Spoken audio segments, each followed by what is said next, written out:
Gəlin sabahın hava proqnozunu birlikdə izləyək. Aprelin 7-si Azərbaycanda arabir yağış yağacağı gözlənilir. Bu barədə Milli Hidrometeorologiya Xidməti məlumat yayıb. Bildirilib ki, Bakıda və Abşeron yarımadasında hava şəraitinin dəyişkən buludlu olacağı, arabir tutulacağı, əsasən yağmursuz keçəcəyi gözlənilir. Lakin gecə bəzi yerlərdə az yağış yağacağı ehtimalı var. Şimal-qərb küləyi səhər mülayim cənub-qərb küləyi ilə əvəz olunacaq. Havanın temperaturu gecə 10-12 dərəcə isti, gündüz 14-18 dərəcə isti olacaq. Atmosfer təzyiqi 763 mm civə sütunundan 758 mm civə sütununa enəcək. Nisbi rütubət gecə 70-75%, gündüz 60-65% təşkil edəcək.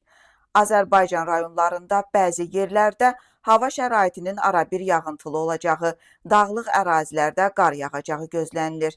Əsasən şimal və şərq rayonlarında intensiv olacağı, şimşək çaxacağı, dolu düşəcəyi ehtimalı var. Axşama doğru yağıntılar tədricən kəsiləcək. Bəzi yerlərdə arabir duman olacaq, mülayim şərq küləyi əsəcək.